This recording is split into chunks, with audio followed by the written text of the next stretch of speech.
नमस्कार। रेडियो रिमझिम से प्रस्तुत है स्थानीय हालचाल। पहले मुख्य हालचाल। सामाजिक सुरक्षा की पेंशन राशि का हुआ हस्तांतरण।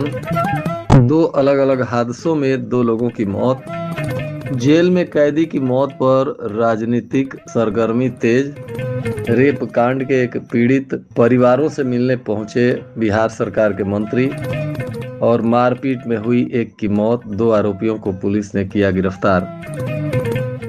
स्थानीय हालचाल के इस अंक के साथ मैं निकेत मिश्र। अब हालचाल विस्तार से।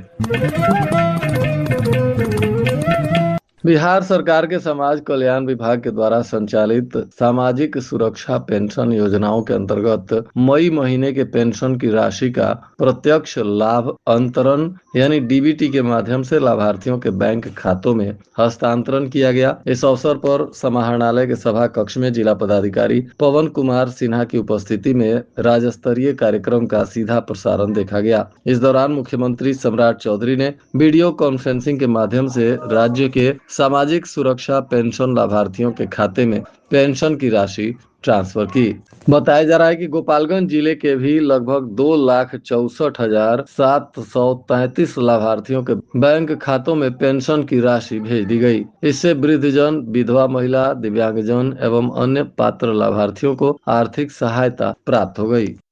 आज जिला पदाधिकारी ने किशोर न्याय अधिनियम 2015, बिहार किशोर न्याय नियमावली 2017 के प्रावधानों के आलोक में जिले में संचालित एकमात्र देखरेख संस्थान विशिष्ट दत्तक ग्रहण संस्थान जो हजियापुर में है, उसका डीएम ने निरीक्षण किया। संस्थान के कर्मियों के कार्यों पर संतोष व्यक्त करते हुए उसमें आवासित कुल 4 बच्चों के बेहतर देखभाल और समुचित पोषण के नियमित अनुश्रवण को करने के लिए निर्देशित किया तथा सभी कर्मचारियों को इस पुनीत कार्य में अधिक तत्परता से कार्य करने का भी निर्देश दिया गया। साथ ही इसमें आवासित दिव्यांग बालक के नियमित स्वास्थ्य जांच एवं उसके विशेष देखभाल, फिजियोथेरेपी के संबंध में भी आवश्यक निर्देश दिया गया। 2 अलग-अलग हादसों में 2 लोगों की जान चली गई। एक मामला गोपालपुर थाना क्षेत्र के अंतर्गत कुटी बाजार तारा नरहवा का है, जहां एक सड़क हादसे में बुजुर्ग किसान की मौत हो गई। मृतक की पहचान बंजरिया गांव निवासी महेंद्र राम के रूप में हुई है। हादसे के बाद इलाके में शोक की लहर दौड़ गई। बताया जा रहा है कि मृतक दवा लेने के लिए घर से निकले थे, तभी रास्ते में सड़क हादसा हो गया, जिससे साइकिल सवार महेंद्र राम की मौत हो गई। बताया जा रहा है कि कोई तेज रफ्तार अनियंत्रित बाइक ने उन्हें जोरदार टक्कर मार दिया। बाइक पर 3 युवक सवार थे। मौके पर मौजूद लोगों ने घटना में खून से लथपथ महेंद्र राम को हॉस्पिटल में भर्ती कराया। तो वहीं कुछ लोगों ने घटना के बाद भाग रहे 3 युवकों को पकड़ लिया। हादसे के बाद बाइक सवार तीनों युवक मौके से भागने की कोशिश कर रहे थे, लेकिन ग्रामीणों ने उनका पीछा करते हुए उन्हें पकड़ लिया और पुलिस के हवाले कर दिया। पुलिस ने अब इस मामले में शव का पोस्टमार्टम कराने के बाद परिजनों को सौंप दिया है और हिरासत में लिए गए तीनों युवकों से पूछताछ करते हुए इसमें विधिक कार्रवाई कर रही है। एक दूसरा हादसा श्रीपुर थाना क्षेत्र के बलभद्र परसा गांव का बताया जा रहा है, जहां पोखर में नहाने के दौरान डूबने से एक युवक की मौत हो गई। मृतक की पहचान पंकज कुमार सिंह पिता दिनेश सिंह के रूप में हुई है। बताया जा रहा है घटना के बाद परिवार में कोहराम मच गया है। मृतक नहाने के लिए पोखर में गया था। गांव के कुछ दोस्तों के साथ करीब आधा किलोमीटर दूर पोखर में नहा रहा था। इसी दौरान गहरे पानी में चला गया। मौजूद दोस्तों ने बचाने की कोशिश की, लेकिन बचाया नहीं जा सका और डूबने से युवक की मौत हो गई। पुलिस ने शव का पोस्टमार्टम कराने के बाद परिजनों को सौंप दिया है और मामले में आवश्यक जांच पड़ताल कर रही है। बरौली थाना क्षेत्र के बलहा बिशुनपुरा गांव के रहने वाले इरशाद आलम को 2 जून को पुलिस ने डबल पासपोर्ट बनवाने के मामले में गिरफ्तार किया था। अब बताया जा रहा है कि जेल में अचानक उनकी तबीयत बिगड़ गई। पुलिस ने हॉस्पिटल में भर्ती कराया, जहां इनकी मौत हो गई। 1 हफ्तों के अंदर ही कैदी की मौत को लेकर जेल प्रशासन और पुलिस पर तरह तरह के सवाल लोग खड़े कर रहे हैं। हालांकि इसमें पुलिस के तरफ से खबर मिलने तक कोई बयान सामने नहीं आया था, परंतु इसमें राजनीतिक जरूर गर्मा गई। इरशाद आलम की मौत पर एमआईएम के नेता अनस सलाम ने भी प्रशासन से उच्च स्तरीय जांच कर आवश्यक कार्रवाई की मांग की है। तो वहीं राजद के जिला अध्यक्ष दिलीप सिंह ने भी जिला प्रशासन और खासकर बरौली थाना अध्यक्ष पर गंभीर आरोप लगाते हुए प्रशासन से आवश्यक कार्रवाई की मांग की है। विजयपुर में एक युवती से हुए रेप कांड के बाद पीड़ित परिवार से मिलने बिहार सरकार के ग्रामीण कार्य मंत्री सुनील कुमार पहुंचे। इस दौरान पीड़ित परिवार से मुलाकात कर न्याय का भरोसा दिलाया। मंत्री ने परिवार को आश्वस्त किया कि दोषियों के खिलाफ सख्त कार्रवाई की जाएगी, किसी भी आरोपी को बख्शा नहीं जाएगा। मंत्री ने कहा कि सरकार पीड़ित परिवार के साथ खड़ी है और आरोपियों को कानून के तहत कड़ी सजा दिलाने की प्रक्रिया सुनिश्चित की जाएगी। इस मामले को लेकर स्थानीय प्रशासन और पुलिस को भी उन्होंने बातचीत करते हुए आवश्यक दिशा निर्देश दिए। इधर बरौली थाना क्षेत्र के फतेहपुर में बकरी के बच्चे को मोटरसाइकिल से धक्का लग जाने के कारण रास्ते को लेकर दो पक्षों के बीच मारपीट हो गई। इसमें पुलिस ने मौके पर पहुंचकर जांच पड़ताल किया। बताया जा रहा है कि इस मामले में घायल एक व्यक्ति की इलाज के दौरान मौत हो गई, जिसके बाद पीड़ित परिवार के फर्द बयान के आधार पर पुलिस ने हत्याकांड की प्राथमिकी दर्ज की है।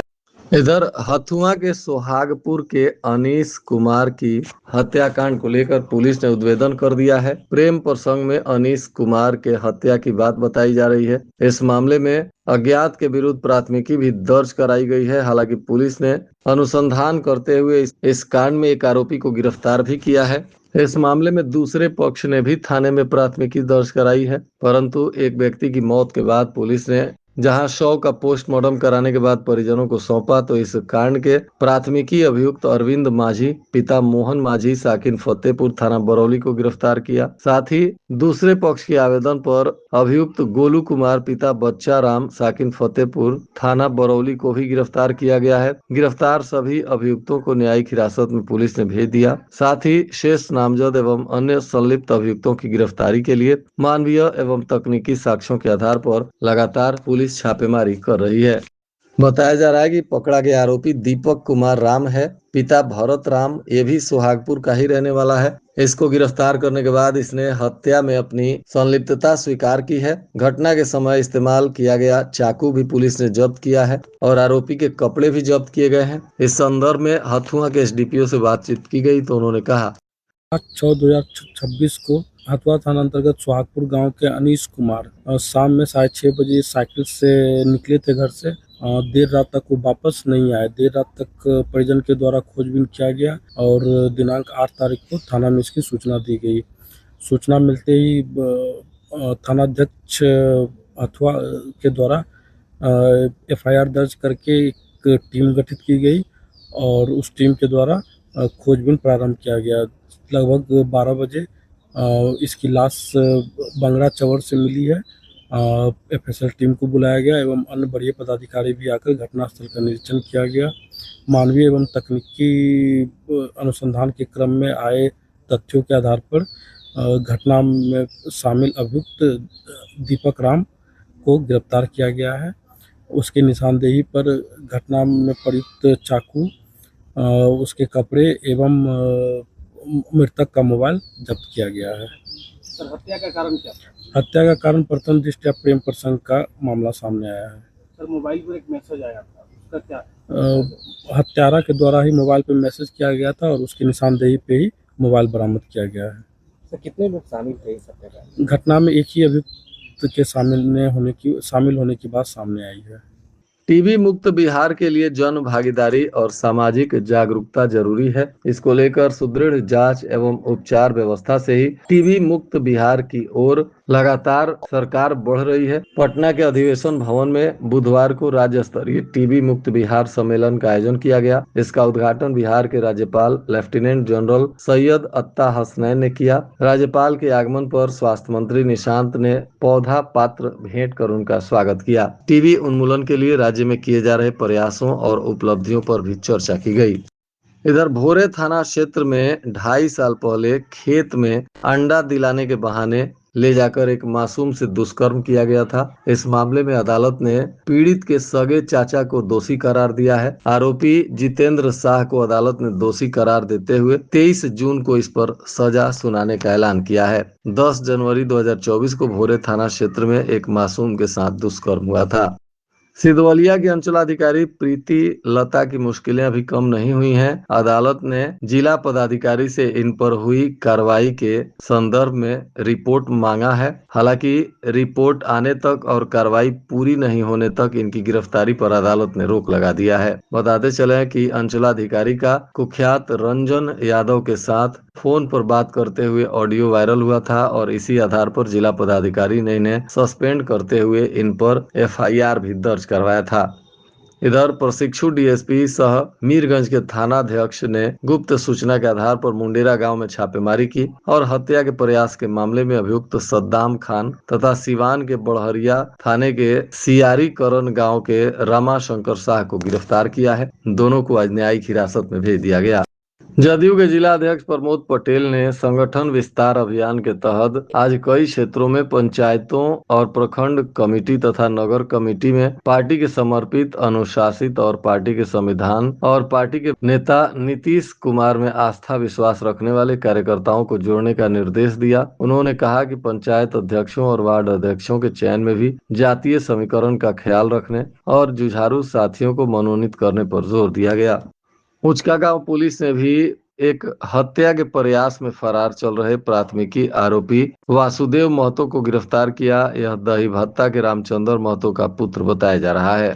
जिलाधिकारी ने आंतरिक संसाधन बढ़ाने को लेकर एक खास बैठक की, जिसमें उन्होंने राजस्व संग्रहण की समीक्षा करते हुए 2026-27 के लक्ष्य के अनुरूप राजस्व बढ़ाने के लिए संबंधित विभागों को आवश्यक निर्देश दिए। निबंधन, वाणिज्य कर, खनन और परिवहन विभाग को भी विशेष अभियान चलाकर सरकारी राजस्व प्राप्ति बढ़ाने पर जोर देने का निर्देश दिया गया।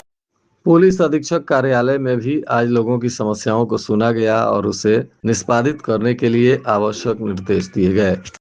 नगर थाना की पुलिस ने 18 लीटर देशी शराब के साथ 2 आरोपियों को गिरफ्तार किया है। बताया जा रहा है कि इसमें एक आरोपी जितेंद्र यादव पिता जानकी यादव जो जादवपुर के नवादा का रहने वाला है, इसको सरिया वार्ड नंबर 1 से गिरफ्तार किया गया है। साथ ही एक और आरोपी को पुलिस ने गिरफ्तार किया है। इसका नाम चुमन कुमार है। यह सुरेश चौरसिया का पुत्र बताया जा रहा है।